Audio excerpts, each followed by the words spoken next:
The one thing that we're not going to do is do what the Biden administration did and tell the American people they don't know how they feel.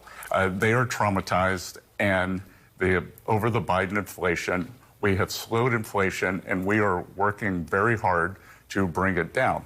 Kristen, I can tell you that the Council on Economic Advisors has a study. You know the best way to bring your inflation rate down? Move from a blue state to a red state. Blue state inflation is 0.5% higher, and that is because they don't deregulate, they keep prices up, energy is higher. Meanwhile, it's revealed that more people are moving out of Maryland than moving into the state. Yeah, so the state comptroller's office says Maryland has been losing about 40,000 residents on average each year to states with more affordable housing. Lionel Donovan shows us how the people who are sticking around are making do. Finding affordable housing is an ongoing problem in Rockville, but it's not a problem that's unique to the city. Maryland's comptroller recently released a report that reveals that between 2000 and 2022, the number of households in Maryland that are able to earn enough income to afford a median price home has dropped by more than 25%.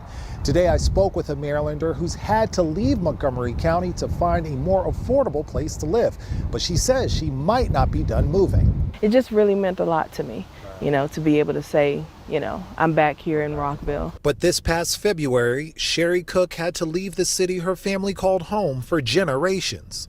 The reason? The price of housing just kept going up. And as a furloughed federal worker, she says the recent upheavals from D.C. only added more uncertainty to her life. Not knowing how much it would possibly go up was the scary part. Right. And so, after things went up the way they did, it was a better choice to just go ahead and leave. She now lives in Bowie, but her story is quickly becoming more common in Maryland. A recent report from the state's comptroller revealed that between 2010 and 2023, Maryland lost a total of 2.3 million residents to other states. Boy, oh boy, oh boy, oh boy, oh boy. So we got to talk about another blue state that is experiencing a mass exodus because of, you guessed it, high taxes, regulation, unaffordability, cost of living up, housing unaffordable. And Democrats that are running this state have no real solutions for how to lower the cost of living in order to keep people in the state. And that's what we got to talk about, because we got to go out to Maryland, which is being run by Democrats led by Wes Moore, who is one of these Democrats that a lot of people speculate could possibly run in 2028, even though he claims that he's not going to. We're going to see. But currently his state is experiencing a mass exodus due to the fact that it's just not affordable to live there anymore. Okay, people are going where everybody's going, which is to the South. For a more affordable lifestyle. Well, 7 News is learning more about the impact of rising housing prices on Maryland's economy. Kelly Lynn is live in Laurel to break down the findings of a new report that shows millions of people are leaving the state to move to more affordable areas. That's right. Before the pandemic, we saw wealthier, older residents leaving the state of Maryland to go to other states, but that is changing. I want to go to that 78-page state report because it does provide the details that you need to know. It shows that between 2010 and 2023, about 2.3 million residents left the state, and only 2 million moved into the state during the same time period, many of them going to states like Florida, Pennsylvania, the Carolinas, Texas, Virginia, and Delaware. Before the pandemic, high-income retirees were leaving Maryland to get to a state that offered a better climate and tax savings, but now there's been an increase in younger and lower to middle-income residents leaving the state. The researchers believe that housing affordability and cost of living are the primary factors influencing the migration trend. Maryland renter Rachel Rollins has considered relocating to another state because of the high housing costs. I am contemplating whether I'm going to move further out, just to be able to take advantage of some of the housing, more affordable housing that they may offer.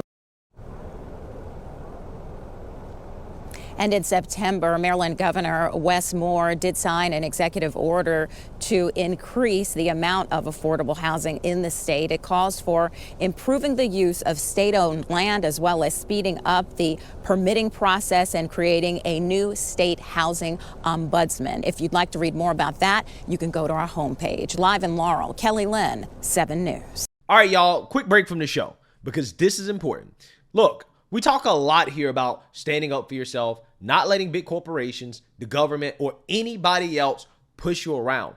But what happens when real life hits, car accidents, workplace injuries, medical mistakes, and suddenly you're the little guy going up against a massive insurance company?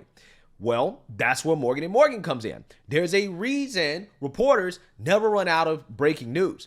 Just like there's a reason Morgan & Morgan is America's largest injury law firm. They've recovered over $25 billion for 500,000 clients with more than 1,000 lawyers nationwide, and they're built on one simple idea.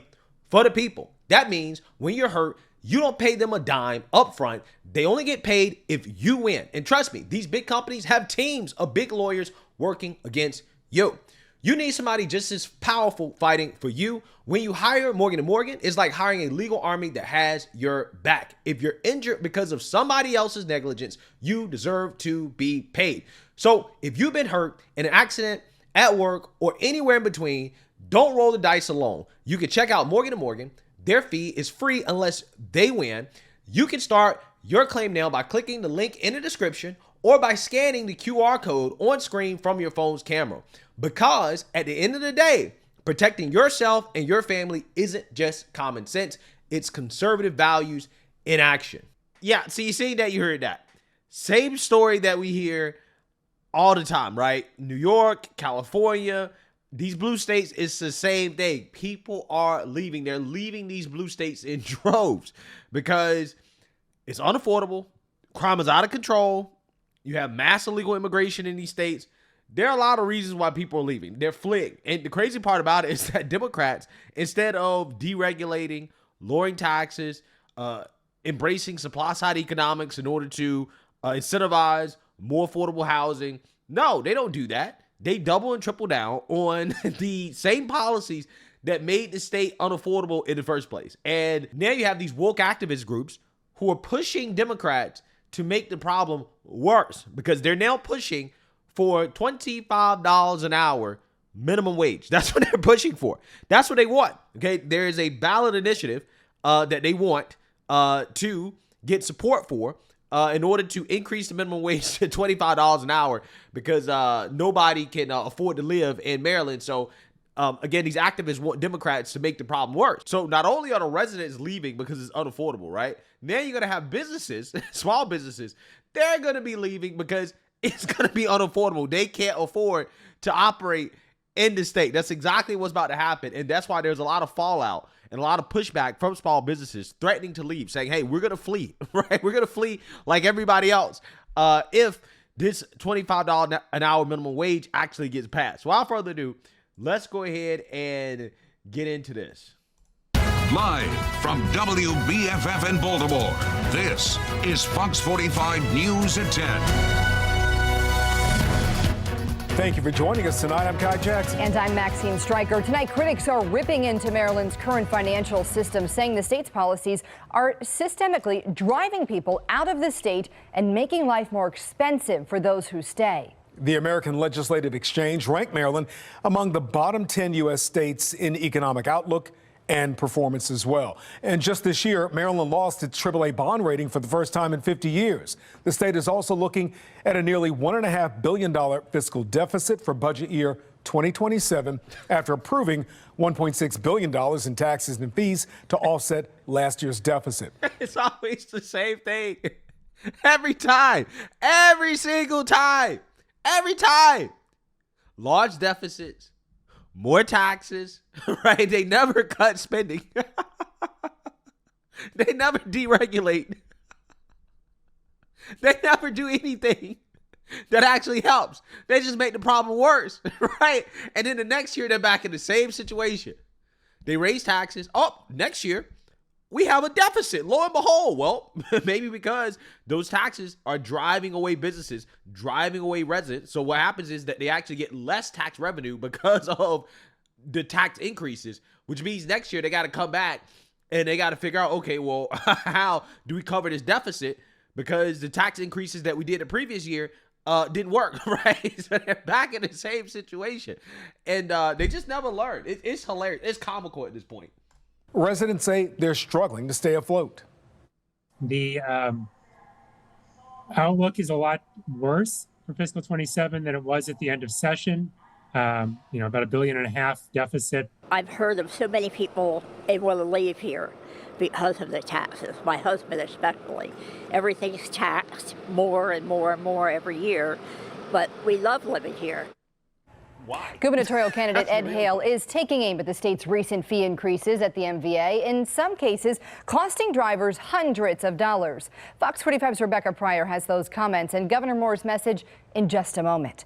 But we're also looking into a push to raise the state's minimum wage to $25 an hour, making it the highest in the country. But the proposal is met with resistance, including from business owners who say the policy will force more of them to shut their doors. Fox 45's Jeff Abel begins our team coverage with this debate surrounding Maryland's minimum wage. Jeff. Well, supporters began this week spreading across the state and launching a petition drive, hoping to raise the minimum wage from $15 to $25 an hour. But if it happens, many small businesses predict the impact will be catastrophic. At Max's Tap House in Fells Point, beer was on their lips, but wages were on their minds. I mean, people are going to lose their jobs over this. At issue is a hike in the minimum wage. Proponents are proposing raising the current $15 an hour minimum wage to $25 an hour. Workers who currently earn tips would be eligible for the higher minimum wage, too. Proponents insist the current $15 minimum wage is hardly a livable wage.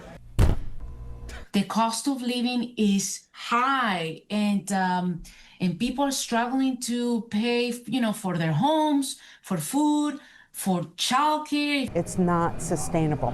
Small businesses cannot do this. Owner Gail Furman believes the proposed hike in minimum wage could prove to be catastrophic for many small businesses. If I have to pay an employee $25 an hour, it means I have to dramatically increase my pricing.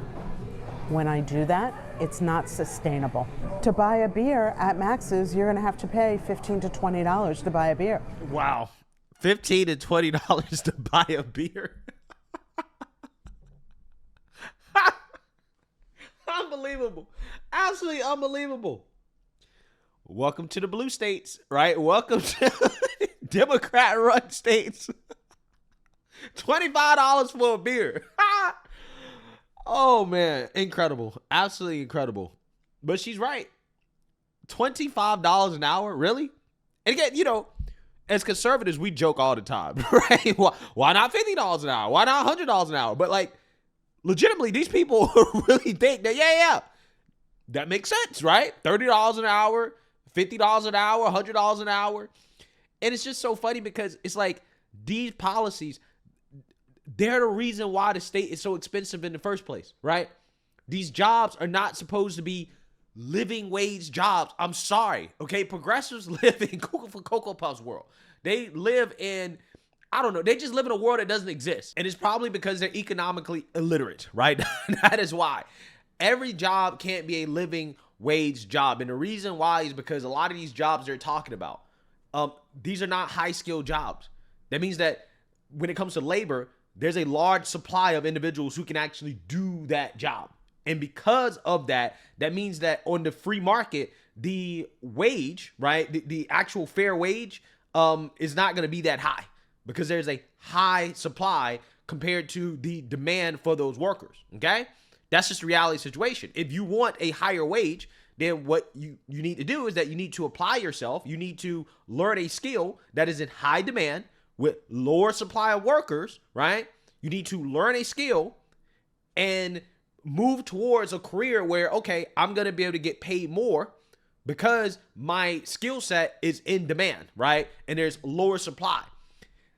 In today's world, okay, I have to start giving people advice, right? People need to utilize AI to their advantage, right? You can literally sit down and tell the AI, right, this is my situation. Here are my goals. This is what I want to accomplish.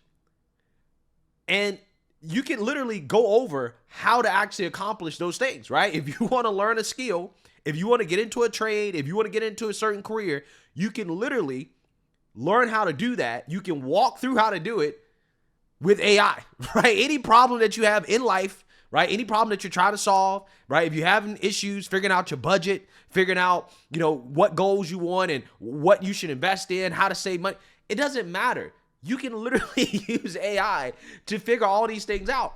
We live in a world where a lot of the problems that we have is like, you have help, you have resources, you have knowledge, you can apply yourself and you can put yourself in a better situation. You can navigate life's challenges a lot better than people used to be able to do.